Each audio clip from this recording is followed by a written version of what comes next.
Welcome to learning Islamic word.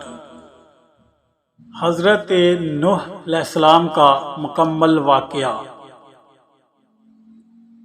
واقعہ سننے سے پہلے عرض کرتا چلوں کہ میرے چینل کو لائک، سبسکرائب اور شیئر کریں تاکہ میری ہر آنے والی نئی ویڈیو آپ تک پہنچ سکے۔ شکریہ۔ حضرت نوح علیہ السلام کا تذکرہ قرآن مجید میں 42 جگہ آیا ہے۔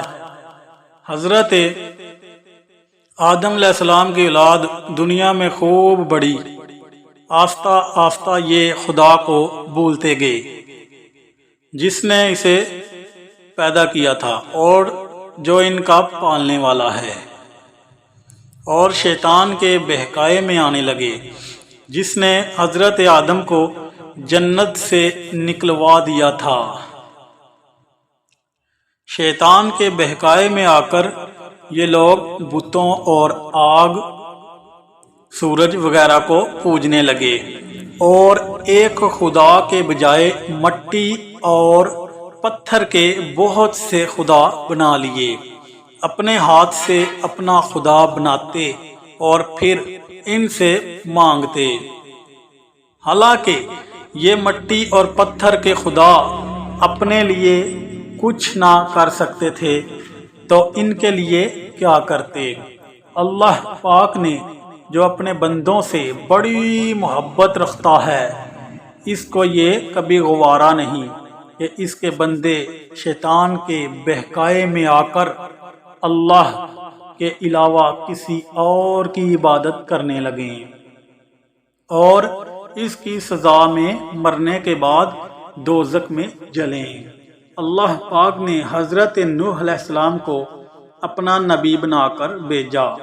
اس زمانہ میں لوگوں کی عمریں بہت بڑی بڑی ہوتی تھی۔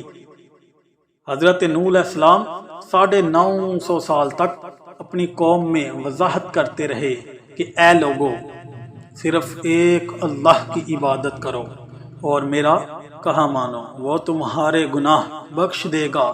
لیکن لوگوں نے حضرت نوح علیہ السلام کی باتوں کو نہ مانا اور اپنے کانوں میں انگلیاں دے لیں اور کپڑے اوڑھ لیے تاکہ حضرت نوح علیہ السلام کی آواز کانوں تک نہ پہنچ پائے۔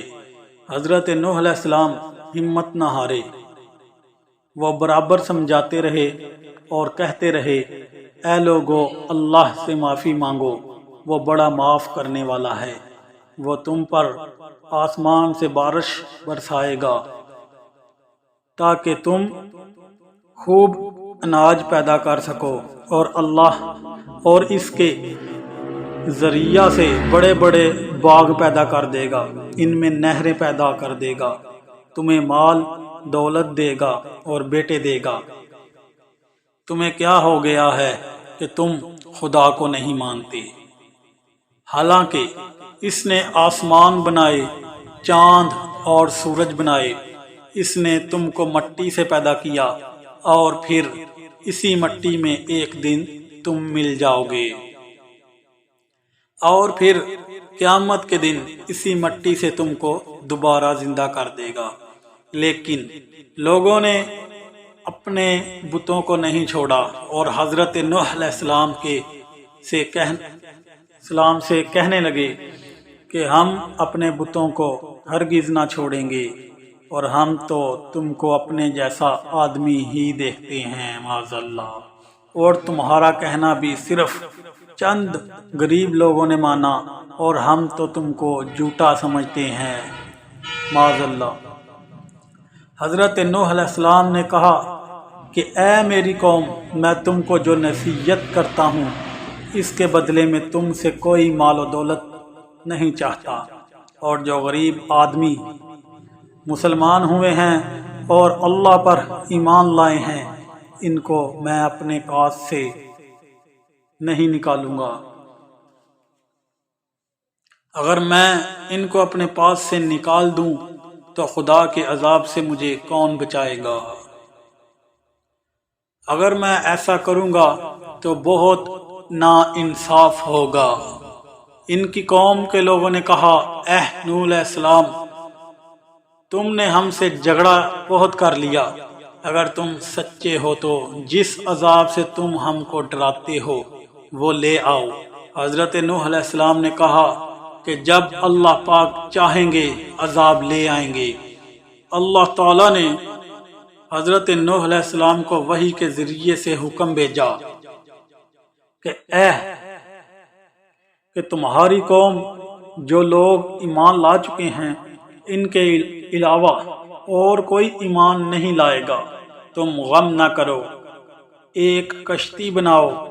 حضرت نوح علیہ السلام نے خدا کے حکم کے مطابق کشتی بنانی شروع کی، تو جب ان کی قوم کے سردار ان کے پاس سے گزرتے تو ان کو کشتی بناتے ہوئے دیکھتے تو ان کا مذاق اڑاتے۔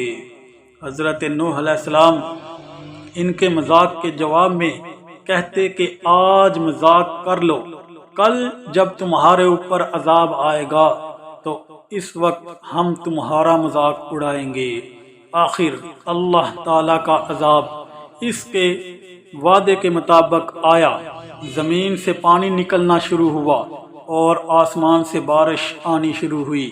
اللہ تعالی نے حضرت نوح علیہ السلام کو حکم دیا کہ سب جانوروں کا ایک ایک جوڑا کشتی میں سوار کر لو، اور جو لوگ تمہارے اوپر ایمان لائے ہیں یعنی مسلمان ہو گئے ہیں ان کو سوار کر لو۔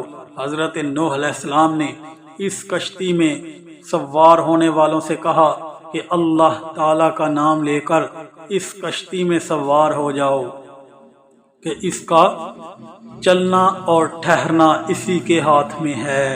اللہ تعالی بڑا بخشنے والا مہربان ہے۔ کشتی ان سب کو لے کر لہروں میں چلنے لگی تو اس وقت حضرت نوح علیہ السلام نے اپنے بیٹے سے کہا، اے بیٹا ہمارے ساتھ سوار ہو جاؤ اور کافروں کے ساتھ مت ہو۔ اس نے کہا، میں کسی پہاڑ پر چڑھ جاؤں گا اور وہ پانی سے بچا لے گا۔ حضرت نوح علیہ السلام نے کہا، آج خدا کے عذاب سے سوائے خدا کے کوئی بچانے والا نہیں۔ اتنے میں دونوں کے درمیان ایک پانی کی لہر اٹھی اور وہ ڈوب گیا۔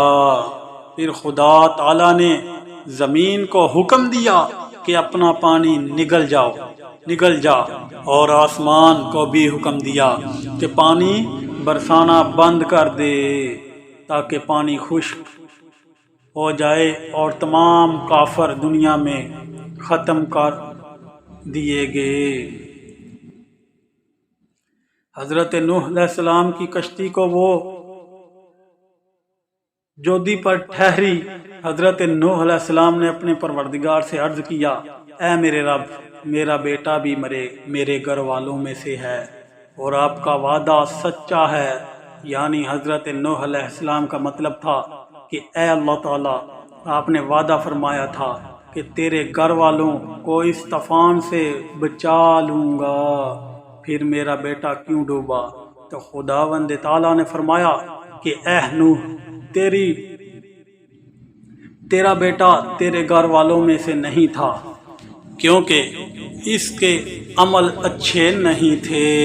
میں تجھ کو نصیحت کرتا ہوں کہ ایسی بات نہ کر جو تیرے علم میں نہیں، اس لیے کہ اللہ کے علم ازلی میں کافر تھا اور یہ بات نوح علیہ السلام کے علم میں نہ تھی۔ حضرت نوح علیہ السلام نے اللہ پاک سے توبہ کی اور اپنے کہنے کی معافی چاہی۔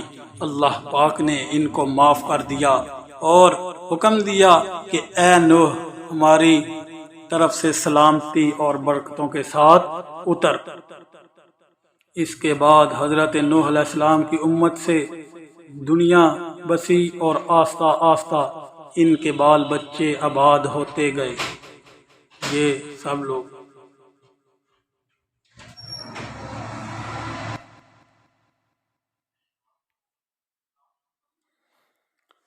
اس کے بعد حضرت نوح علیہ السلام کی امت سے دنیا بسی اور آہستہ آہستہ ان کے بال بچے آباد ہوتے گئے۔ یہ سب لوگ خدا تعالیٰ کی اطاعت کرتے رہے۔ زمانہ گزرتا گیا اور آہستہ آہستہ شیطان نے پھر بہکانا شروع کیا تو یہ لوگ خدا تعالیٰ کو بھولنے لگے۔ حضرت نوح علیہ السلام جو اللہ تعالیٰ کے اتنے بڑے پیغمبر تھے، اپنے بیٹے کو اس کے برے کاموں کی وجہ سے اللہ تعالیٰ کے عذاب سے نہ بچا سکے۔ اس طرح اگر ہمارے ماں باپ اللہ کے کتنے ہی ولی کیوں نہ ہو، اگر ہمارے عمل اچھے نہ ہو تو وہ ہم کو اللہ تعالیٰ کے عذاب سے نہ بچا سکیں گے۔ ہم کو اپنے بزرگوں کے نیک اعمال کا سہارا نہیں لینا چاہیے، بلکہ اللہ اور اس کے رسول صلی اللہ علیہ وآلہ وسلم کے بتائے ہوئے کاموں پر عمل کر کے نیک بننا چاہیے۔ اسی وجہ سے اللہ تعالیٰ نے قرآن مجید میں کہا ہے کہ اگر تم ایک ذرہ برابر بھی نیکی کرو گے تو اس کا بدلہ ہم تم کو دیں گے، اور اگر ایک ذرہ برابر بھی برا عمل کرو گے تو وہ بھی تمہارے سامنے آ جائے گا۔ امید کرتا ہوں کہ آپ کو میری یہ ویڈیو پسند آئے گی۔ ملتے ہیں اگلی ویڈیو کے ساتھ، تب تک کے لیے اللہ حافظ۔